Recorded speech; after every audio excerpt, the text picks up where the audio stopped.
My name is Jenna Williams, and at 67, I never expected my own son would reduce me to 3 words: not our family. That text message changed everything while I stood in the kitchen of the house I spent 30 years paying for alone. Strange how life can collapse in seconds, isn't it?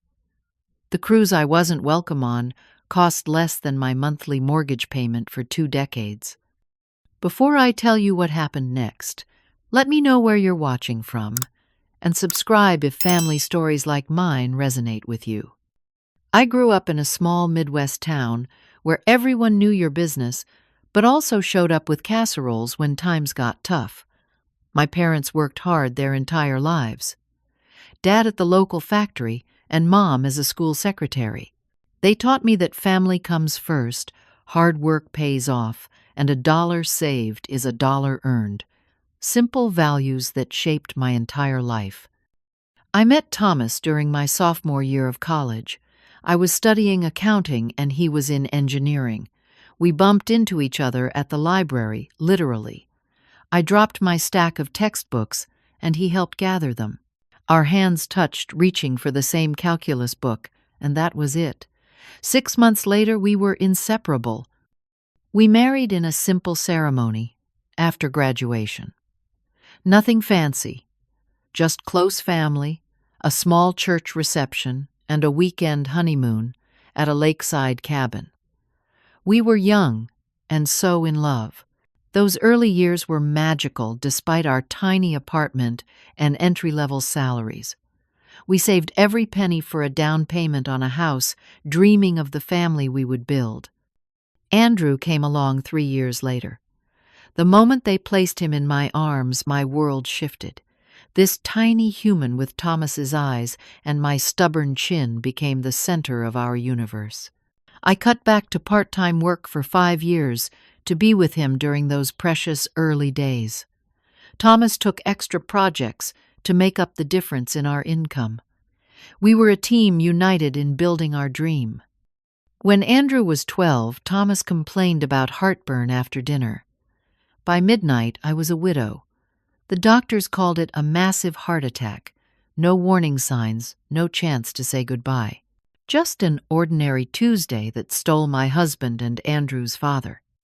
Suddenly, I was alone raising a grieving teenager and facing a mortgage I could barely afford on a single income. The life insurance helped for a while, but it wasn't enough for long-term security. I returned to full-time work at my accounting firm and picked up bookkeeping clients on evenings and weekends. Sleep became a luxury I couldn't afford. On the night we buried Thomas, I made a promise while Andrew slept down the hall. I swore I would keep our family home, the place where Thomas's laugh still echoed in every room. It was the only stability Andrew had left. No matter what it took, I would make those mortgage payments. And it took everything. I said no to new clothes for myself for years, shopping at thrift stores instead. Vacations became day trips to free parks or museums. I clipped coupons, grew vegetables in our backyard, and learned to fix everything from leaky faucets to broken appliances. Every dollar saved was a dollar toward keeping our home. When Andrew started high school, he grew 6 inches in 1 year. His appetite was bottomless. I took on 3 more bookkeeping clients to afford the groceries and sports equipment he needed. The dark circles under my eyes became permanent fixtures, but Andrew was thriving. That was all that mattered. College discussions started his junior year.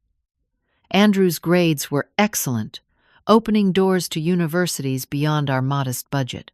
I took a second mortgage on the house to help with tuition, extending my financial obligation by 10 more years. I told Andrew it was part of Thomas's life insurance. I never wanted him to feel the burden of my sacrifice. The day Andrew graduated with his business degree was one of my proudest moments. Watching him cross that stage tall and confident in his cap and gown, I felt Thomas's presence beside me. We did it, honey. Our boy made it. Andrew landed a job at a prestigious financial firm right out of college. His starting salary was nearly what I made after 20 years in accounting. I was bursting with pride. All those sleepless nights, all those missed opportunities for my own life, they were worth it to see him succeed. He met Stephanie at a work function 6 months later. She came from money, old money as they say. Her father owned investment properties across 3 states, and her mother chaired charity galas I could never afford to attend. But Stephanie seemed down to earth when Andrew first brought her home. She complimented my lasagna and asked for the recipe. She helped clear the table without being asked. I thought she might be good for Andrew. Their wedding was a lavish affair at Stephanie's parents' country club. I emptied my modest savings to buy a mother of the groom dress that wouldn't embarrass Andrew among the designer gowns and custom tuxedos. During the reception, Stephanie's father clapped me on the shoulder and said, "You raised a fine young man, Jenna. He'll go far with our connections." I smiled and thanked him, ignoring the implication that Andrew's success would come from their influence rather than his own merit or my sacrifices. Emma arrived 2 years later, followed by Noah 18 months after that. My grandchildren. Nothing prepared me for the rush of love I felt holding them. I volunteered to babysit whenever Andrew and Stephanie needed help. Those early years, they took me up on it frequently. I would sing Emma the same lullabies I sang to Andrew. I would rock Noah for hours when he had colic, whispering stories about his grandfather. My house became the gathering place for birthdays and holidays. I would spend weeks preparing, decorating, and cooking traditional family recipes. Andrew would beam as he walked through the door, calling, "Mom's house always smells like home." Those words were payment enough for the hours of preparation. Andrew's career advanced quickly. Junior analyst became senior analyst, then investment manager, then department director. Each promotion came with a larger salary, a more expensive car, and entry into more exclusive social circles. Stephanie bloomed in these settings, her natural charm and family background opening doors even Andrew's talent might not have accessed alone. When I turned 62, I made the final mortgage payment on our family home. 30 years of sacrifice culminated in that moment. I sat alone at my kitchen table, checkbook in hand, and wept. The house was finally truly mine. I could retire with the security of a paid-off home and the modest pension I'd earned. I called Andrew to share the news, but he was in a meeting. Stephanie texted back, "Great news. Now you won't have to worry about downsizing soon."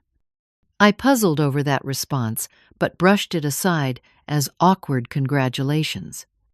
Looking back, I should have recognized that comment as the first warning sign, but I was still reveling in my role as the supportive mother and doting grandmother. Always available, always reliable, always putting their needs before my own, just as I had been raised to do, just as I had always done. The changes happened so gradually I barely noticed at first. Like water slowly rising around your ankles before you realize you're standing in a flood. It started when Stephanie suggested updating my home during one Sunday dinner. "This place has such potential, Jenna," she said, gesturing around my kitchen with its 1,990 seconds oak cabinets. "We could knock out this wall, install granite countertops, maybe some stainless appliances, make it more suitable for entertaining." I smiled politely and changed the subject. This was my home, comfortable and filled with memories. Every scratch on the kitchen table told a story. The worn spot on the living room carpet marked where Andrew had played with his toy cars. I had no interest in turning it into a showplace. The following month, Andrew canceled our traditional Saturday breakfast. Something about a client emergency. The next week, the children had soccer practice. Then Stephanie had a headache. The excuses piled up until our weekly visit became monthly. then sporadic at best. Thanksgiving that year was the first clear signal something had fundamentally changed. I spent 3 days preparing cooking Andrew's favorites alongside the traditional turkey. When they arrived, Stephanie's parents were with them, a surprise I hadn't been warned about.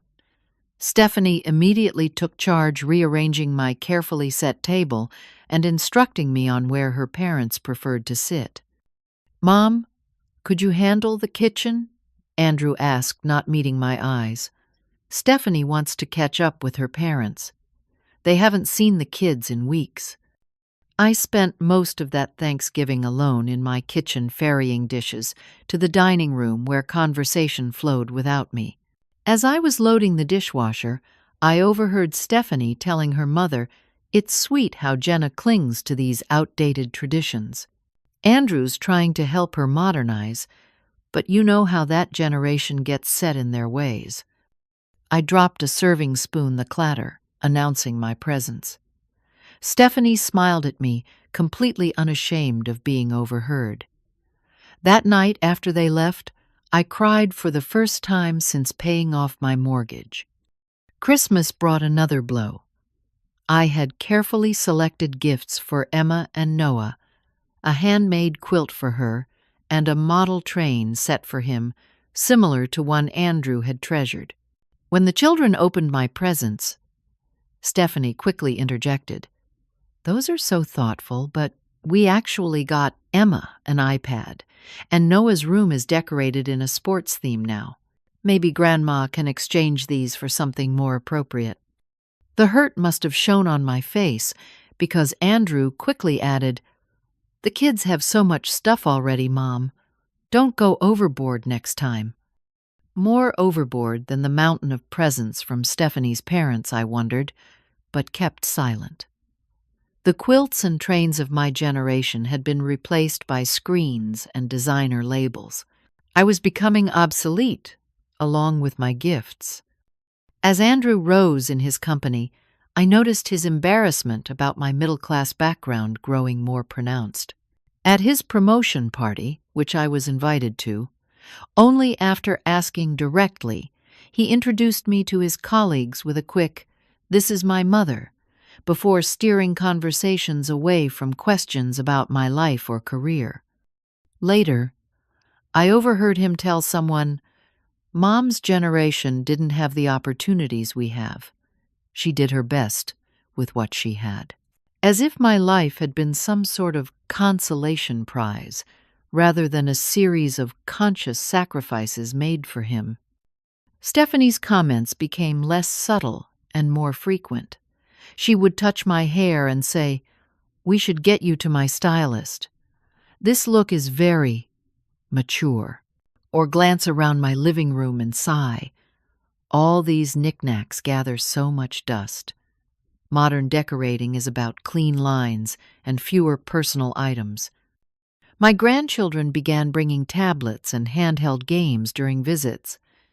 Instead of our cookie baking sessions or backyard adventures, they would sit silently on my couch faces, illuminated by screens. When I suggested board games or reading together, Emma would roll her eyes in a perfect imitation of her mother. "Those are boring, Grandma Jenna." When did I become Grandma Jenna instead of just Grandma, I wondered. Another subtle distancing I hadn't consented to. Once I carefully raised my concerns with Andrew. "I feel like we're drifting apart," I said during a rare moment alone. "The children hardly speak to me anymore, and Stephanie seems to find fault with everything about me and my home." Andrew's expression hardened. "You're being too sensitive, Mom. Stephanie comes from a different background with different standards. She's just trying to help you keep up with the times. And the kids are just growing up with technology. It's not personal."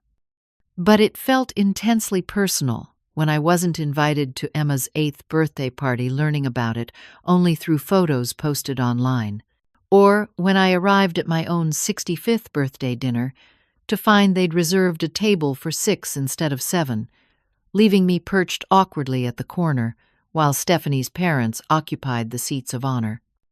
My friend Margaret noticed the change at our monthly lunch. "You don't talk about Andrew and the grandkids much anymore," she observed. "Is everything okay?" I brushed away her concern with practiced excuses. "They're just busy. Andrew's career is demanding, and the children have so many activities." But Margaret had known me for 40 years. She saw right through me. "Jenna Williams, you're a terrible liar. Always have been. What's really going on?" That afternoon, over pie and coffee, I confessed my growing sense of exclusion from my own family. Margaret listened without interruption, then reached across the table to squeeze my hand. "They're taking advantage of your good nature, honey. And you're letting them." I tried to adapt. I bought new clothes in styles Stephanie might approve of. I learned to make the gluten-free, dairy-free recipes she preferred. I removed family photos from my walls and replaced them with the minimalist art prints she had helpfully suggested. Still, I kept discovering new ways I was being erased. Emma had a dance recital no one told me about until after it happened. Family beach trips appeared on Facebook that I'd never been invited to join. Christmas card photos taken during gatherings I hadn't known were happening. Slowly, visits to my home began to feel like inspections. I would clean for days beforehand, hiding any evidence of my actual life, the romance novels. Stephanie sneered at the ceramic figurines she called tacky, the comfortable but worn furniture that had served me for decades. I began having anxiety attacks before their visits, my heart racing at the sound of their car in the driveway. What would I do wrong this time? What part of myself would I need to apologize for or hide? My home had become a battleground where I was always on the defensive, and I was losing ground with every encounter. Andrew and Stephanie bought a house in Lakewood Estates, an upscale gated community 30 minutes from my neighborhood. Their new home had 5 bedrooms, a 3-car garage, and a swimming pool with a waterfall feature. The homeowners association fees alone were more than my monthly grocery budget. "You'll have to come see it once we're settled," Stephanie said, but no invitation materialized. Instead, requests for babysitting increased. Not invitations to spend time with my grandchildren, but demands for free childcare with specific instructions. "Mom, we need you to take the kids Thursday through Saturday. Our designer is coming to finalize the media room, and Stephanie doesn't want them underfoot. Their dinner schedule and activity restrictions are in this email. Noah can't have screen time after 7, and Emma needs to practice piano for 30 minutes each day."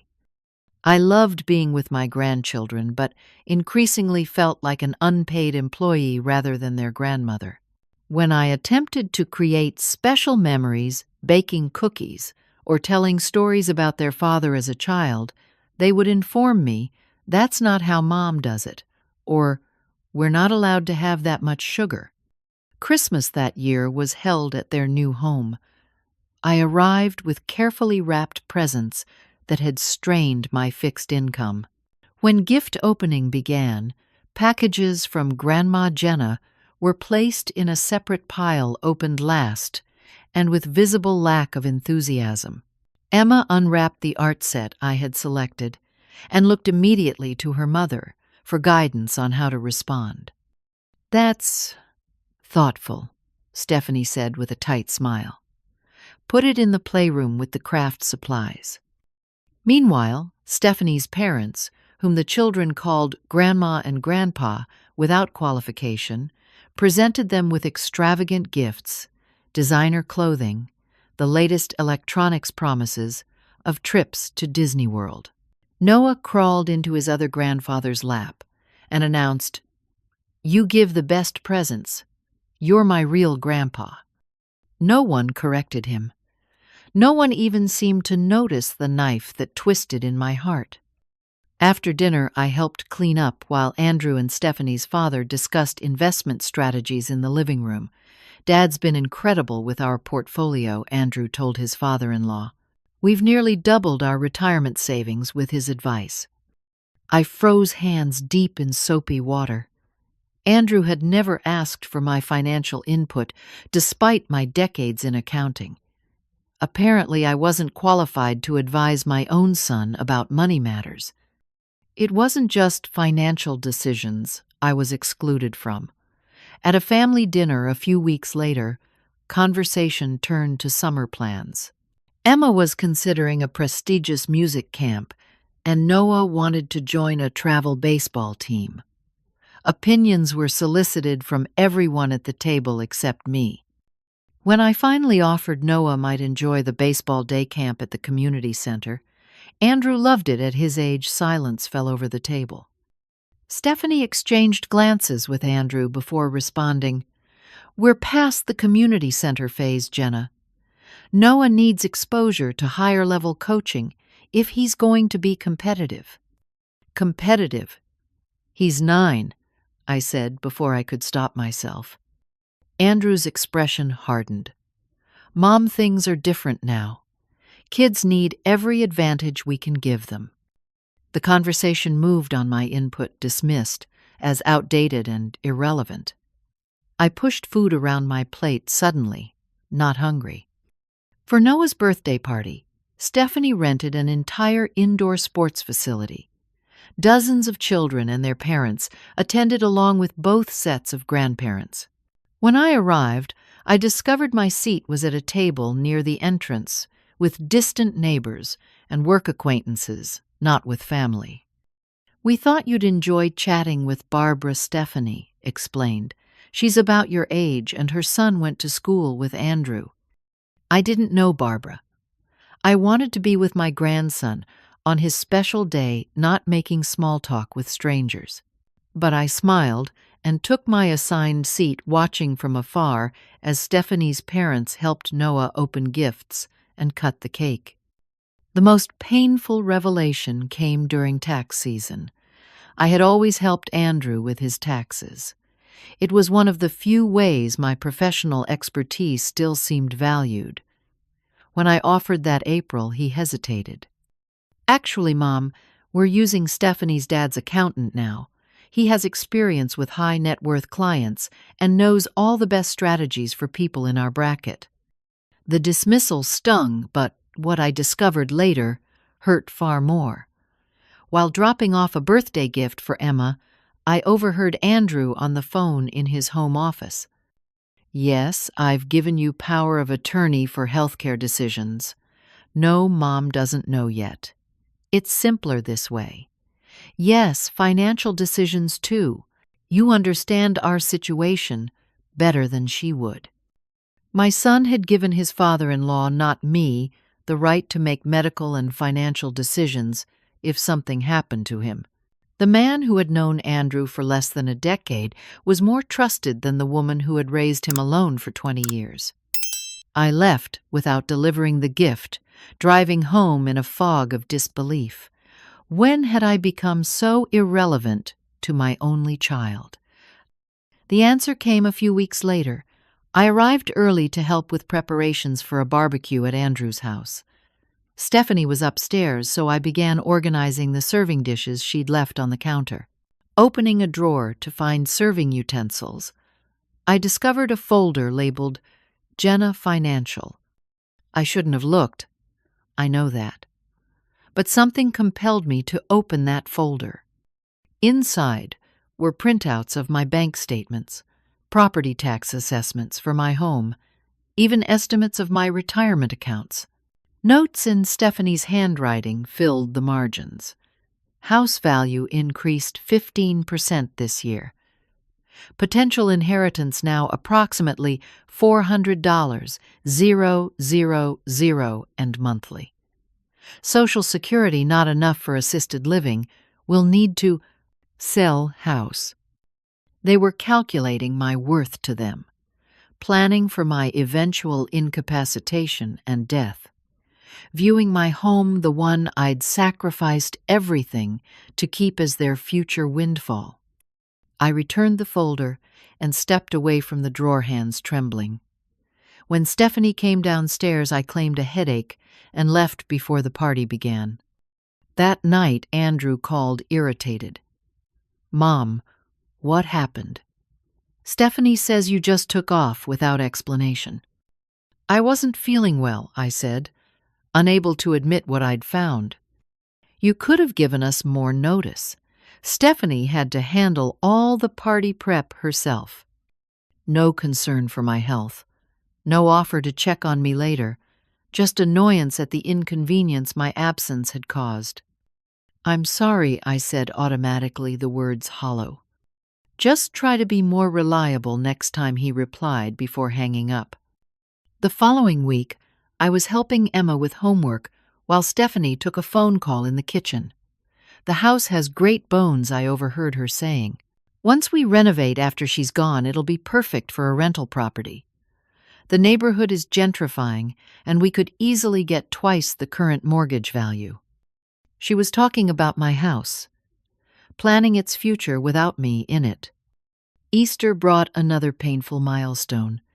Stephanie's family arrived with matching outfits for a professional photo shoot in the backyard.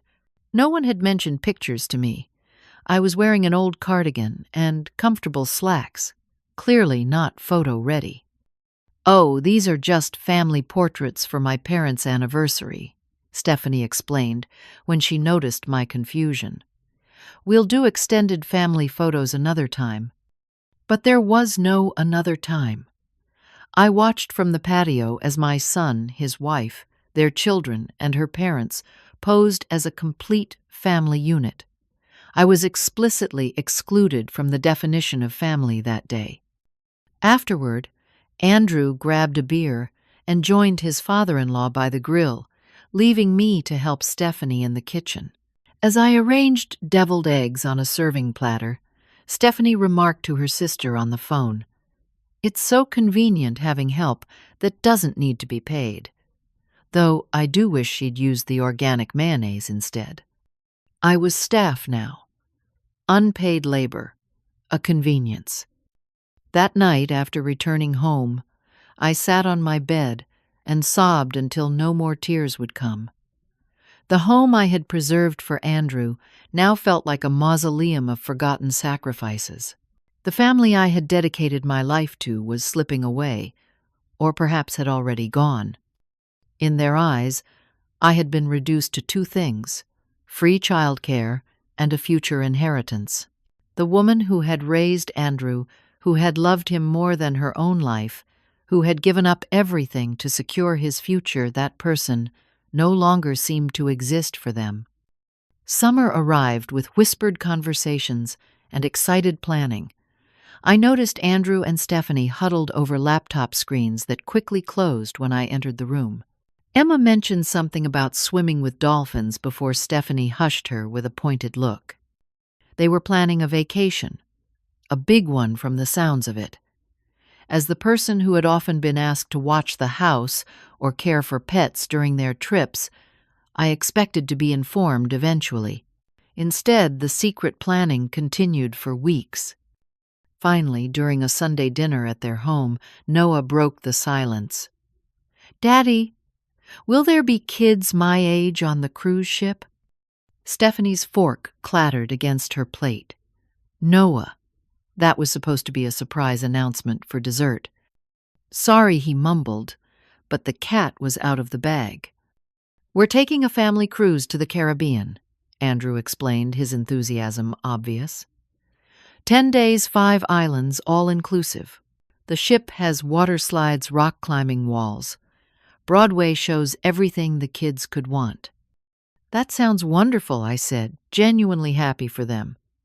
"When is this grand adventure?" Andrew and Stephanie exchanged glances.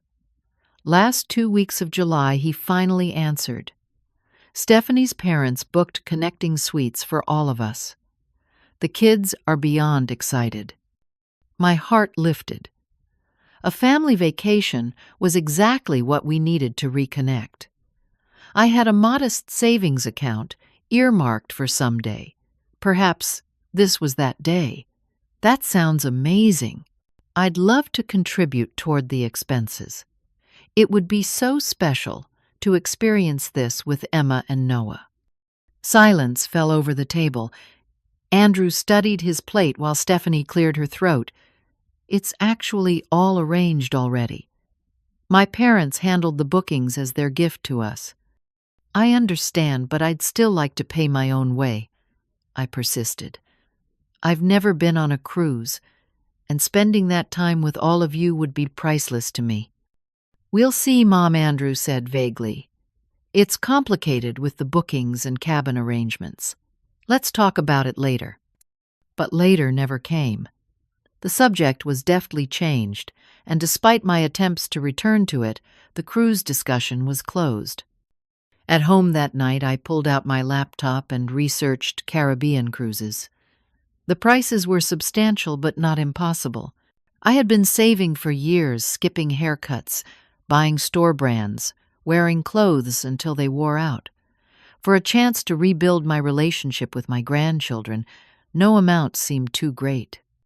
I imagined surprising Emma and Noah with small gifts for each day of the cruise. I pictured us watching sunsets from the deck, trying new foods together, creating memories that might bridge the growing divide. This could be the turning point we needed. Over the next few weeks, I dropped hints about the cruise whenever I saw them. I've been reading about Caribbean islands, or I found my passport and it's still valid.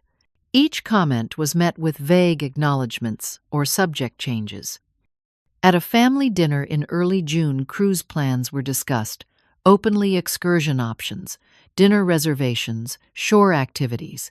Whenever I asked a direct question, the conversation awkwardly pivoted. Finally, as they were leaving, I pulled Andrew aside. I need to request time off from my volunteer work at the library. When exactly are the cruise dates so I can arrange coverage? Andrew's face flushed. He glanced at Stephanie, who was buckling Noah into his car seat, then back to me. Look, Mom, I'll call you tomorrow, and we can discuss the details. Promise? I asked, sensing his evasion. Promise, he replied, not meeting my eyes. No call came the next day, or the day after. By the third day, I sent a text message. Andrew, I need to know the cruise dates to make arrangements. Can you please send the details when you have a moment? Hours passed with no response. I tried to distract myself with gardening, then television, then a novel. Nothing held my attention. My phone remained stubbornly silent. That evening, while preparing a simple dinner for one, my phone finally chimed with a message. My heart lightened as I saw Andrew's name on the screen. At last, the details I needed to join this family adventure. I opened the message and read, Mom, you're not coming on the cruise. You're not our family. It's Stephanie's family trip with us. Please stop asking. The phone slipped from my fingers, clattering onto the kitchen floor. The same floor I had scrubbed on hands and knees countless times while raising him alone. The same floor where I had once comforted him through childhood nightmares and teenage heartbreaks. Not our family.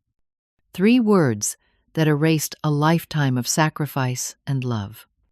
I collapsed onto a kitchen chair, unable to breathe properly.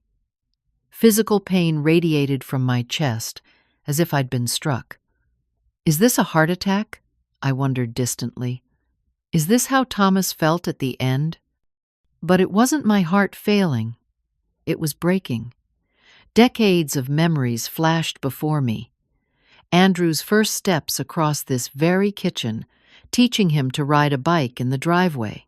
Staying up all night to finish his science project when he'd procrastinated. Working through holidays to afford his braces. Taking a second mortgage to help with his college tuition. The thousands of meals, cooked clothes, washed tears, dried triumphs, celebrated. Not our family. Hours passed. As I sat motionless at the table, the light fading around me. I didn't turn on lamps. I didn't eat dinner. I simply sat in the gathering darkness, trying to comprehend how I had become an outsider to the only family I had left. Morning found me still in the kitchen, stiff and hollow-eyed. I mechanically made coffee, the routine movements, a poor substitute for actual purpose. Opening social media was a mistake, but I did it anyway. There it was, a countdown graphic posted by Stephanie. 42 days until Williams-Peterson family cruise. The comments section was filled with excited responses from her family members and friends. Several mentioned what a wonderful gift her parents were providing, taking the whole family on this luxury vacation. The whole family, except me. Later that day, searching for a sweater Emma had left behind, I entered the guest bedroom that had once been Andrew's room. In the closet, while reaching for a storage bin, I knocked over a folder of documents. As I gathered the scattered papers, a familiar format caught my eye. A property value assessment. My property. The folder contained detailed information about my assets, bank statements, retirement accounts, property tax history, even a market analysis of my home from a local real estate agent. Attached was a handwritten note in Andrew's writing, potential inheritance value, approximately $450,000, with current market trends. Primary asset is house fully paid, no liens. I sat on the floor of my son's childhood bedroom, surrounded by evidence that I had been reduced to a balance sheet. A future windfall, a problem to be managed until my assets could be claimed. That night was the longest of my life. Sleepless, I paced the house that had once represented everything good about my life, but now felt like a prison of memories and betrayal. Every room held echoes of the family we had been. Every photograph mocked what we had become. As dawn broke, clarity slowly emerged from the fog of pain. I had been viewing my relationship with Andrew through the lens of our past, the loving mother and grateful son. But that relationship no longer existed. In its place was something transactional and cold. I had become a resource to be tolerated until I could be inherited. I stood at my kitchen window, watching the sunrise paint my garden in golden light. The garden I had maintained for 30 years, where Andrew had once helped me plant sunflowers and cherry tomatoes. Where Emma and Noah had once hunted Easter eggs and chased butterflies. In that moment of painful clarity, I realized I had been holding on to ghosts while the living had moved on without me. The family I cherished existed only in my memory. The reality was that text message, not our family. I called Sandra just after 8 that morning. We had been friends since college through marriages, children, divorces, and widowhood. If anyone would understand, it would be her. "Can you come over?" I asked, my voice still raw from crying. "I need a friend right now." Sandra arrived 30 minutes later with coffee and pastries. "You look like hell, Jenna," she said, giving me a fierce hug. "What's happened?" I showed her the text message, then the folder of financial documents. I told her everything, the years of subtle exclusion, the calculating conversations, the cruise I wasn't welcome on because I wasn't family. Sandra listened without interruption, her expression growing stonier by the minute. When I finished, she took my hands in hers. "Jenna Williams, listen to me carefully. They see you as an asset, not a mother. They're waiting for you to die so they can cash in on your home. And meanwhile, they're using you for free childcare and emotional labor whenever it's convenient. You deserve better than this." Her bluntness shocked me. "But he's my only child, Sandra. My only family." "No," she corrected firmly. "Biology doesn't make family. Love, respect, and reciprocity make family. By that definition, Andrew and Stephanie are not acting like your family." Deep down, I knew she was right. But what could I do? I was 67 alone with limited options. "I don't know how to fix this," I admitted. "Maybe it can't be fixed," Sandra replied.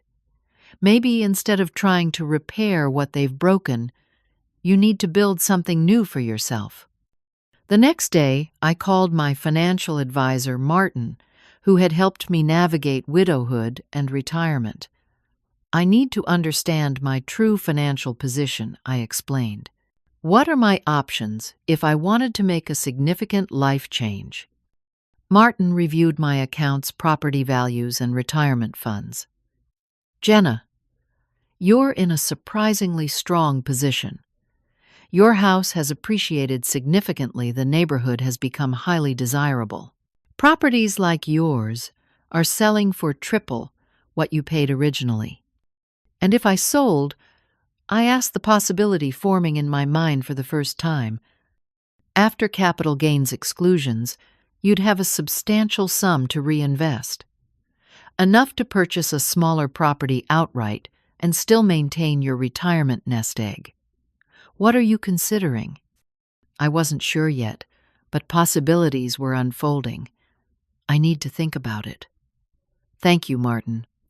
My next call was to Eleanor Hayes, an attorney I'd met through my volunteer work at the library. Over lunch, I explained my situation, including the discovery of Andrew's power of attorney arrangements with his father-in-law. First, she said, "We need to update your estate planning immediately. I'm concerned about undue influence given what you've shared." We spent the afternoon reviewing and revising my will healthcare directives and power of attorney documents. Andrew was removed as my healthcare proxy and executor, replaced by Sandra. My estate plan was restructured to protect my assets from being controlled by people who viewed me as a balance sheet rather than a person. "What about your house?" Eleanor asked. "It's your largest asset." "I'm considering selling," I admitted, "but I don't know where I'd go." "Where have you always wanted to live?" she asked simply. The question caught me off guard. Where had I wanted to live? For 30 years, my only priority had been maintaining the family home for Andrew. My own desires had never entered the equation. "Somewhere near water," I finally said, surprising myself. "I've always loved the ocean, but rarely got to see it. Somewhere warm with a community of people my age. Somewhere I could start fresh." Eleanor smiled. "That's a good starting point. Florida has many communities that might fit that description." That evening, I sat on my patio watching the sunset with a glass of wine and my laptop. I began researching coastal retirement communities in Florida, places with activities, healthcare access, and affordable housing options. One development near St. Petersburg caught my eye. The photos showed palm-lined streets, community pools, walking trails, and small but elegant homes minutes from the beach. Sandra joined my research efforts, sending links to properties and communities she thought might suit me. "This one has a book club and volunteer opportunities at the local Marine Science Center," she noted about one option. "You'd love that." As my research continued, a plan began forming. Not just an escape from a painful situation, but a path toward a life that might actually fulfill me. A life where I wasn't merely tolerated or utilized, but valued and welcomed.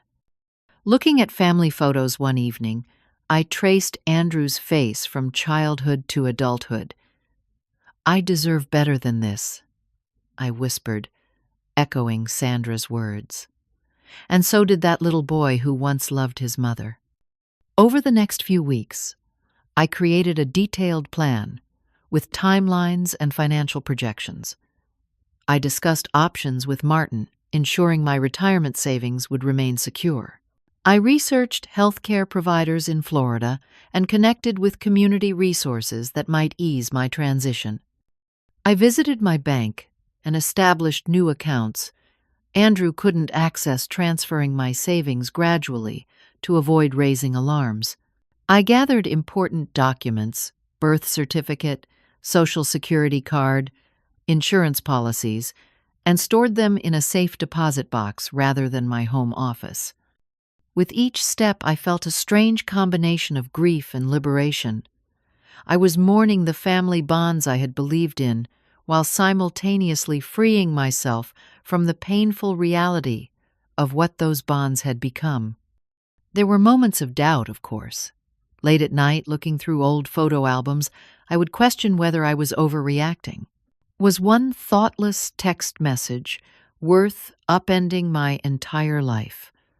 But then I would remember the folder of financial documents, the whispered conversations about my home's value after she's gone the years of subtle exclusion. Dismissal. This wasn't about one text message. It was about recognizing a pattern of behavior that would not improve with time. If anything, my value to them would diminish further as I aged and required more support than I could provide. Sandra helped me research real estate options in several Florida communities, focusing on secure, maintenance-free condominiums with amenities that would support an active lifestyle. You need community, she insisted. People who choose to be in your life, rather than those obligated by biology. I began sorting through decades of accumulated possessions, deciding what to keep, what to give away, what to sell. Each item carried memories, some beautiful, some painful, the children's artwork I had carefully preserved, the holiday decorations from happier times, Thomas's books that I had kept all these years. I set aside specific family heirlooms for Emma and Noah, items that connected them to their heritage, regardless of whether their parents valued that connection. Thomas's pocket watch for Noah, my mother's pearl necklace for Emma. These would remain in my possession until they were old enough to appreciate their significance. The most difficult task was removing Andrew's key from my keyring. I had given it to him when he turned 16, a symbol of trust and independence. Now, I slipped it off and placed it in an envelope, a symbolic severing of a connection that existed more in my heart than in reality. Each night I practiced what I would say when the inevitable confrontation came. I rehearsed calm responses to anger, emotional manipulation, and guilt trips. I reminded myself that I was not abandoning my family; they had already excluded me from theirs. The weight of decades of placing others' needs before my own began to lift. For the first time since Thomas died, perhaps even before I was making decisions solely for my own happiness and well-being, the sensation was foreign, but increasingly empowering. "You're standing taller," Sandra observed during one of our planning sessions. "There's a light in your eyes I haven't seen in years." I hadn't noticed the physical changes, but I felt the emotional shift. The pain remained, but alongside it grew something new, the quiet dignity of self-respect. The final pieces fell into place when Andrew called with information I had been waiting for. "Mom, we'll be away on the cruise from July 15th to July 29th. Could you water the plants and collect the mail?" Of course, I agreed pleasantly. I'd be happy to help. 2 weeks. The cruise would give me exactly 2 weeks to execute my plan, without direct confrontation or emotional manipulation. It was the window of opportunity I needed. The day after their departure, I called Eleanor Matthews, a real estate agent recommended by my attorney. "I'd like to list my house for sale," I said, my voice steadier than I expected, "and I need to move quickly." Eleanor arrived that afternoon, impressed by the home's condition and location. The market is incredibly hot right now, especially in this neighborhood. Young professionals are flocking here for the school district and proximity to downtown. With your updates and the mature landscaping, we should attract multiple offers. "How quickly could we sell?" I asked. "In this market, days, not weeks. Especially if we price it strategically to encourage a bidding war.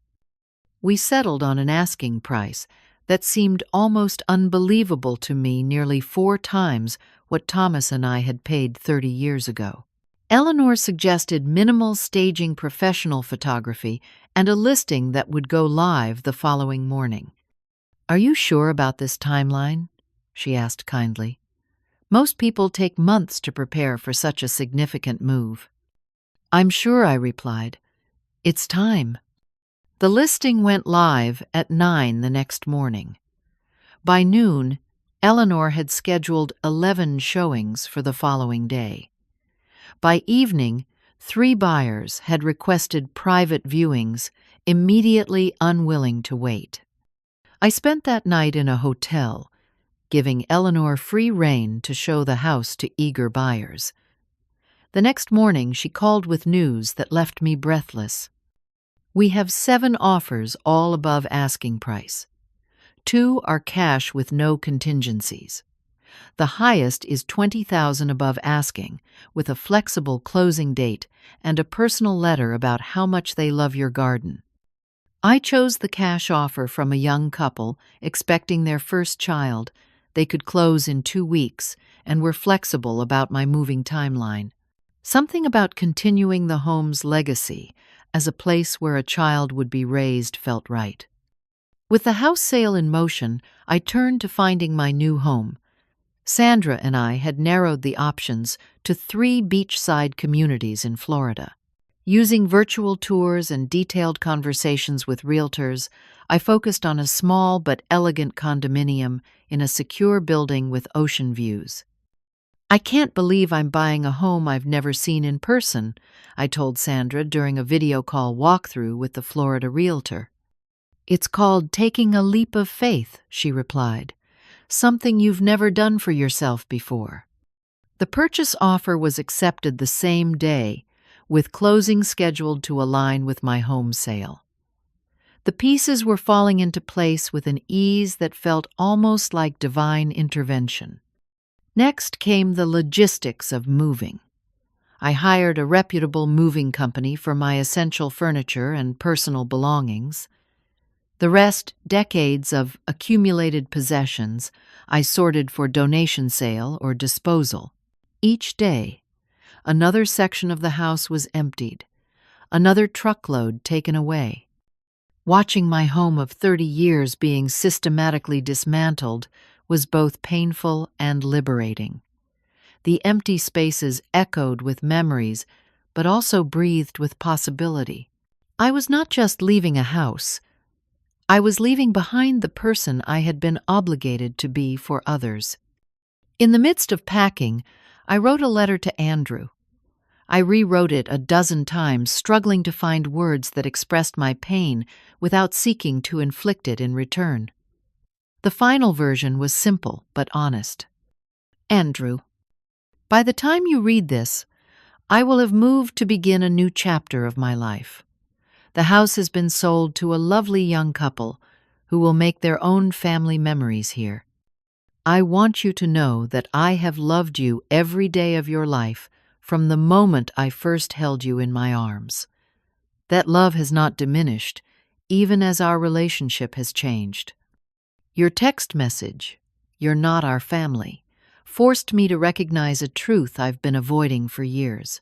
While I have continued to orient my life around being your mother, you have moved on to create a family that doesn't include me except when convenient. I need to create a life of my own now, one where I am valued for who I am, rather than what I can provide. I have left items for Emma and Noah that connect them to their heritage.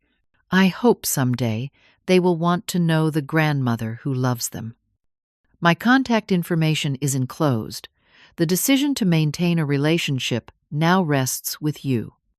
With love, despite everything, Mom." I placed the letter in an envelope along with my new address and phone number, then put it in Andrew's old bedroom with the keys to the now empty house. The day before Andrew's family was due to return, the movers loaded the last of my belongings. I walked through each room one final time touching door frames and window sills, saying goodbye to the home that had sheltered my family through joy and heartbreak. In the kitchen, where I had received that devastating text message, I paused longest. "Thank you," I whispered to the empty room, "for everything you witnessed and contained." I locked the door for the final time, placing the keys in the envelope with my letter. The sound of the deadbolt clicking felt like the period at the end of a very long sentence. Standing in the driveway, I allowed myself one last look at the house. The flower beds I had tended for decades. The maple tree Thomas and I had planted when we first moved in now, towering and magnificent. The window of Andrew's childhood bedroom. Then I turned away, got into my car, and entered my new address into the GPS. The mechanical voice announced, "Calculating route to St. Petersburg, Florida. Estimated travel time 16 hours and 22 minutes. I adjusted my mirrors, no longer able to see the house behind me. "Forward," I said to myself. "Only forward now." As I drove away from the neighborhood that had been my home for 30 years, a weight lifted from my chest. The road ahead was long and uncertain, but for the first time in decades, it was truly mine to travel. That evening I stopped at a roadside diner for dinner. While waiting for my food, I checked my phone out of habit. Andrew had posted cruise photos, smiling family portraits against tropical backdrops, Emma building sandcastles, Noah with a virgin pina colada. Stephanie's caption read, "Making lifetime memories with the whole family." I turned off my phone's location services before putting it away. My digital disappearance would soon match my physical one. Back on the highway, I turned up the radio as the sunset painted the sky in shades of orange and pink. The music was from my era songs Thomas and I had danced to. In our tiny first apartment songs, I had sung to Andrew as lullabies. But instead of bringing pain, the familiar melodies now felt like companions on my journey toward something new. The Florida sun greeted me on my first morning in my new home. I woke to the sound of waves and the soft call of seabirds. No alarm clock, no schedule, no expectations but my own. Standing on my small balcony overlooking the Gulf of Mexico, I watched the water shimmer in the early light and thought, "This is mine now. This moment, this choice, this life." My phone had been silenced, but when I finally checked it, the screen was filled with notifications, text messages and voicemails from Andrew, each more frantic than the last. "Mom, where are you? We just got home and the house is empty." "Mom, call me immediately." "What's going on? Where's all the furniture?" "I found your letter. You can't be serious. Call me now." "Mom, you sold our house. How could you do this without telling us? That was our inheritance." The last message revealed the truth I had finally accepted. Not our home or our family house, but our inheritance. The property I had sacrificed everything to maintain had never been about preserving family connections for Andrew. It had been about future financial gain. I did not respond immediately. After decades of being available at a moment's notice, I gave myself permission to establish distance, physical and emotional. Instead, I unpacked my new home, arranging the furniture and possessions I had chosen to bring with me. Each placement was deliberate, reflecting my preferences alone. No consideration for Andrew's opinions or Stephanie's design sensibilities, just what brought me joy and comfort.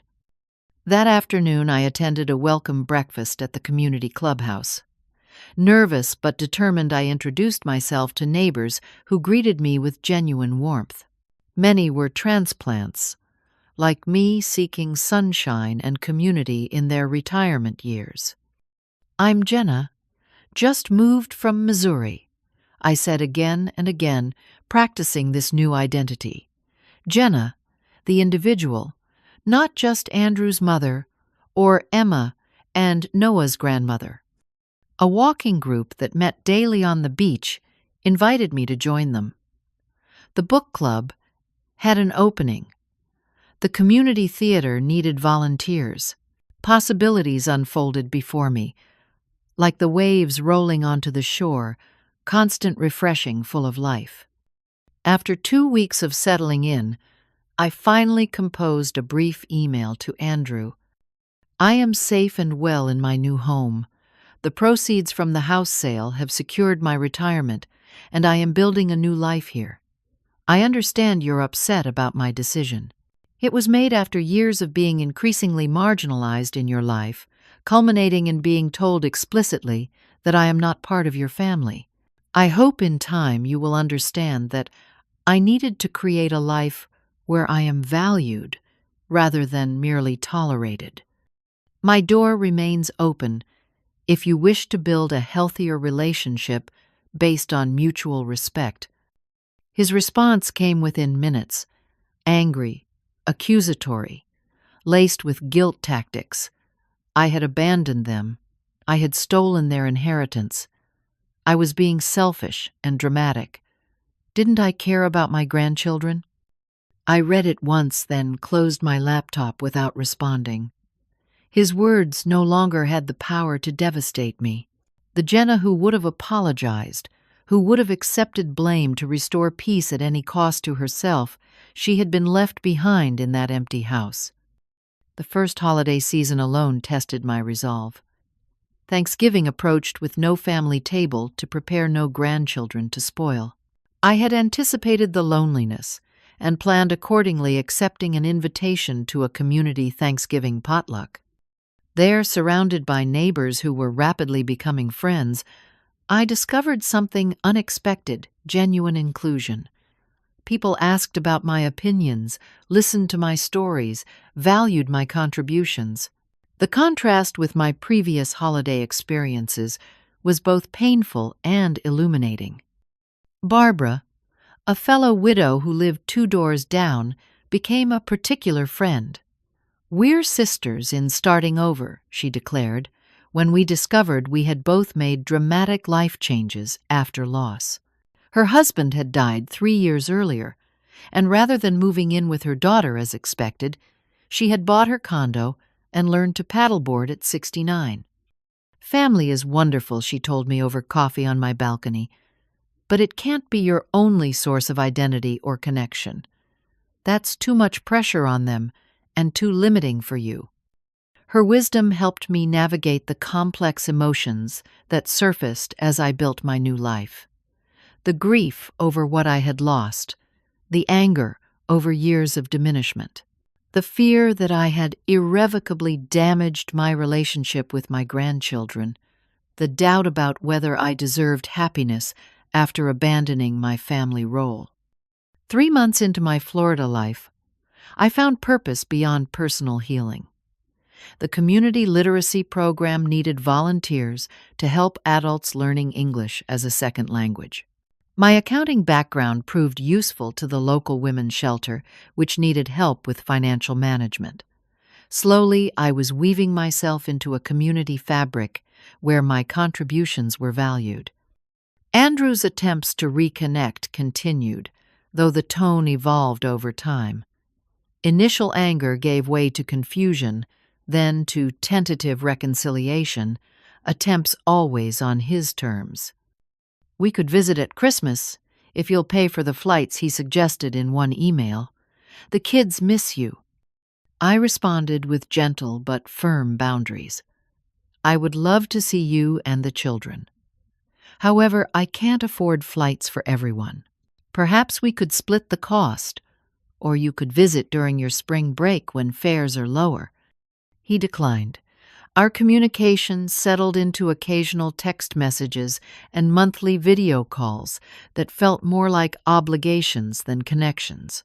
During these calls, I could see Emma and Noah in the background coach to say hello to Grandma Jenna before returning to their activities. The pain of this distance from my grandchildren was the hardest part of my new life. I sent birthday and holiday gifts, with personal notes sharing stories about their father as a child and letting them know they were loved. Whether these messages reached them unchanged, I couldn't know. 6 months after my move, I received an unexpected Facebook message from Emma. At 11, she was old enough to have her own supervised account. "Grandma, is it true you live by the beach now? Mom says we can't visit because you don't want us there."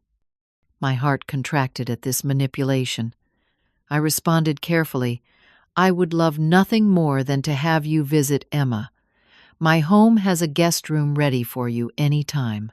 There's a pool in my building, and the beach is just across the street. I miss you very much." Our secret correspondence continued innocent messages about school projects and beach photos that gave me hope for future connection. Emma was forming her own opinions separate from her parents' narrative about me. The 1-year anniversary of my decision arrived with a clarity I hadn't anticipated. Standing on the same balcony where I had greeted my first Florida sunrise, I realized the acute pain had transformed into something more manageable, a tender spot rather than an open wound. My days had developed a rhythm entirely my own. Morning beach walks with the neighborhood group, volunteer work 3 days a week, book club on Thursdays, dinner with Barbara and other friends several times a week, weekend trips to explore nearby towns and attractions, a life full of connection and purpose that I had built from scratch. Andrew arrived unannounced one Saturday morning, standing awkwardly at my door with a rental car visible in the parking lot. "Mom," he said, his voice uncertain, "I needed to see where you're living. Make sure you're okay." I invited him in, watching his eyes widen at the view from my living room windows. "This island. Not what I expected," he admitted. "What did you expect?" I asked gently. "I don't know. Something sad and small. You seem happy here." "I am," I confirmed. "Would you like some coffee?" I was about to make breakfast. Over eggs and toast on my balcony, we attempted conversation that avoided the deeper issues between us. He commented on the weather, described his latest work project, showed photos of the children. I listened and responded with genuine interest, but maintained the quiet dignity I had cultivated over the past year. Finally, Andrew addressed the elephant in the room. "Mom, I still don't understand why you had to leave like that. Sell the house. Move so far away. It hurt us all." "I know you see it that way," I replied carefully. But from my perspective, I had already been left long before. The text message about the cruise was just the final confirmation. "That was one text sent in frustration," he protested. "You completely overreacted." I took a deep breath, remembering my therapist's advice about holding my truth without needing others to validate it. It wasn't one text, Andrew. It was years of being gradually excluded, devalued, and kept around primarily for what I could provide: childcare, housing, eventual inheritance. I needed to create a life where I was valued for who I am, not what I could give. "That's not fair," he said, but his eyes slid away from mine. "We were just busy with our own lives, building our careers, raising the kids. You took everything so personally." Perhaps I conceded, but I notice you haven't denied that you and Stephanie were counting on inheriting my house, or that you gave your father-in-law power of attorney instead of me, or that you excluded me from family events while expecting me to be available whenever convenient. Andrew had no response to these specific points. After an uncomfortable silence, he changed the subject to safer topics.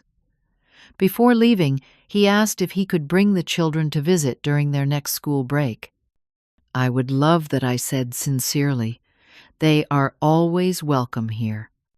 But as he drove away, I recognized that fundamental understanding remained elusive. Andrew could not or would not acknowledge the pattern of behavior that had driven my decision. Without that recognition, true reconciliation seemed unlikely. And perhaps that was okay. Perhaps relationships like people have natural lifespans. Perhaps some bonds transform rather than strengthen over time.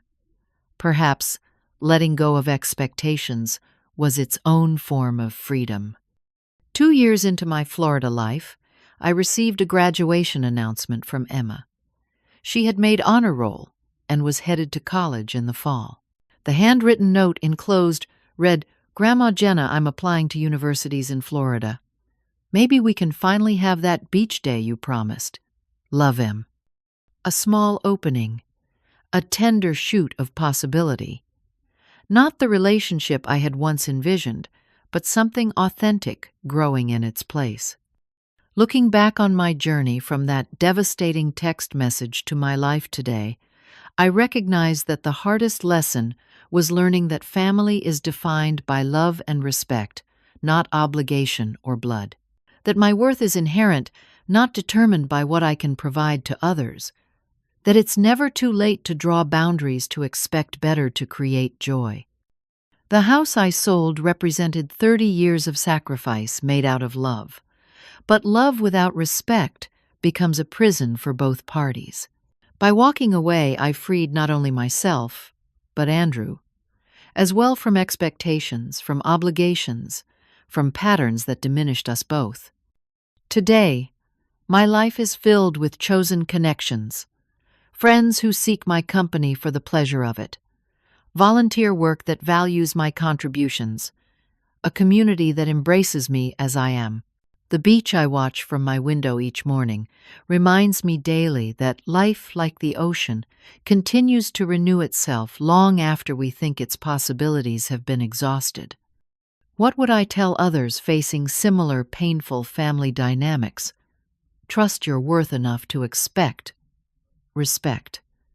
Recognize when sacrifice becomes self-erasure. Understand that creating boundaries isn't selfish. It's necessary for authentic relationships.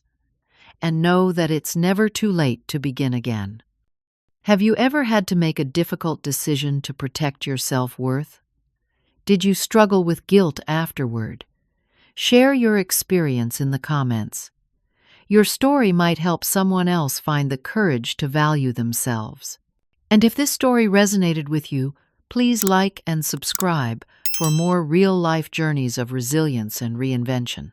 Remember, sometimes, the most loving thing we can do for ourselves and others is to walk away with dignity intact. Thank you for listening, and may you find the strength to honor your worth in all your relationships.